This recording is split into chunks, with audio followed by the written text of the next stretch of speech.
ప్రజా సమస్యల పరిష్కార వేదికలో అందిన అర్జీల నాణ్యమైన పరిష్కారం కోసం ఆడిట్ చేస్తున్నామని జిల్లా కలెక్టర్ ఓ ఆనంద్ అన్నారు. కలెక్టరేట్లోని తిక్కన ప్రాంగణంలో కలెక్టర్ ప్రజా సమస్యల పరిష్కార వేదిక కార్యక్రమాన్ని నిర్వహించారు. కలెక్టర్తో పాటు joint collector Karthik, DRO Uday Bhaskar Rao, ZP CEO Vidyarama, జిల్లా పంచాయతీ అధికారి శ్రీధర్ రెడ్డి ప్రజల నుంచి అర్జీలు స్వీకరించారు. ఈ సందర్భంగా కలెక్టర్ మాట్లాడుతూ పీజీఆర్ఎస్లో వచ్చిన అర్జీల పరిష్కారాన్ని ఆడిట్ చేయడానికి 19 మంది జిల్లా అధికారులను నియమించామన్నారు. ఈ అధికారులందరూ అందిన అర్జీల పరిష్కారం నాణ్యతగా జరుగుతోందో లేదో ఆడిట్ చేయాలన్నారు. ఆడిట్ చేసిన వాటిలో కొన్నింటిని తన పరిశీలనకు పంపాలని అధికారులను ఆదేశించారు.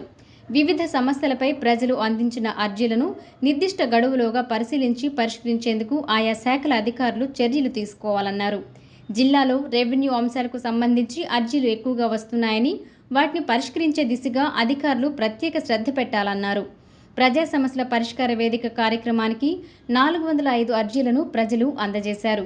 వీటిలో ఎక్కువగా రెవెన్యూ శాఖకు సంబంధించి 123, పోలీస్ శాఖకు సంబంధించి 73, మున్సిపల్ శాఖకు సంబంధించి 50, సర్వేకు సంబంధించి 18, పంచాయతీరాజ్ శాఖకు సంబంధించి 31, సివిల్ సప్లై విభాగానికి సంబంధించి 7 అర్జీలు అందాయి.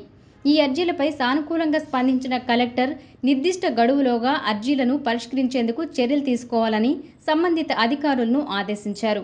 ఈ కార్యక్రమంలో DRDA PD Nagaraju Kumari, DWAMA PD Ganga Bhavani, DM and HO Sujatha, housing PD Venugopal, R and B Gangadhar, Panchayati Raj SE Ashok Kumar, విద్యుత్ శాఖ ఎస్సీ విజయన్, పలువురు జిల్లా అధికారులు తదితరులు పాల్గొన్నారు.